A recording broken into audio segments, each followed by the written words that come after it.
Student, तो स्वागत है आपका नौकरी व चैनल में। और मैं आपको प्रोवाइड करा रहा हूँ प्रीवियस इसके क्वेश्चन है हमारा CHSL 2024 में पूछा हुआ क्वेश्चन है 26 सेंटीमीटर व्यास वाले एक वृत्त में। तो एक व्यास है हमारा, ठीक है, और ये 26 सेंटीमीटर का है, तो उसको हम ले लेते हैं इसकी त्रिज्या 13 सेंटीमीटर का हो जाएगा, ठीक है। उसका बोला है, उसमें बोला है कि 10 सेंटीमीटर लंबाई की दो समांतर जीवें खींची जाती हैं। देखो समांतर जीवें को मतलब इसके सारे से 10 सेंटीमीटर, तो एक ऐसे खींच दो, एक यहाँ पे ऐसे खींच दो, ठीक है। अब 10 सेंटीमीटर की तो आपको पता है कि इसका आधा भाग कितना हो जाएगा, 5 सेंटीमीटर का हो जाएगा। ये आधी 5 है, ये भी यहाँ पे 5 है।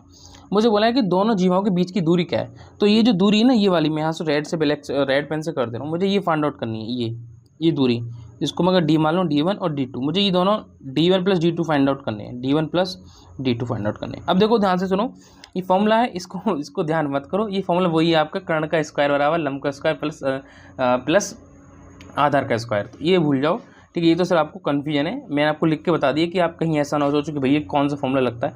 देखो ये 13 सेंटीमीटर की रेडियस है, तो अगर आपको पता होना चाहिए कि मैं कहीं भी सर्कल में रेडियस को कहीं भी ऐसे कर दूं, कहीं भी कर दूं, समय सबसे सेम रहती है रेडियस। तो अगर मैं इसको ऐसे कर दूं तो ये भी तो 13 हो जाएगी, ठीक है, ये भी 13 हो जाएगी।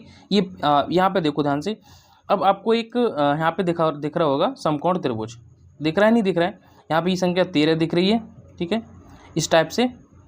और मान लो ये संख्या आपको 5 दिख रही है। तो आप ये चीज़ बताओ, ये संख्या कितनी रहेगी। तो आपको पता होगी भैया 5, 12, 13, हमने ट्रिपलेट सुना है, 5, 12, 13। तो ये संख्या हमारी कितनी रहेगी, 12 रहेगी।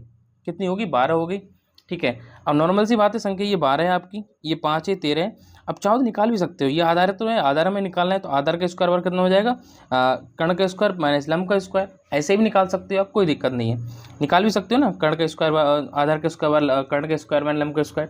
तो ये संख्या 12 है, तो ये भी सेम हो जाएगी 12 है, तो दोनों बराबर है, समांतर है। तो ये भी 12, ये भी 12, तो 12 12 कितनी होगी, 24 सेंटीमीटर हो गया।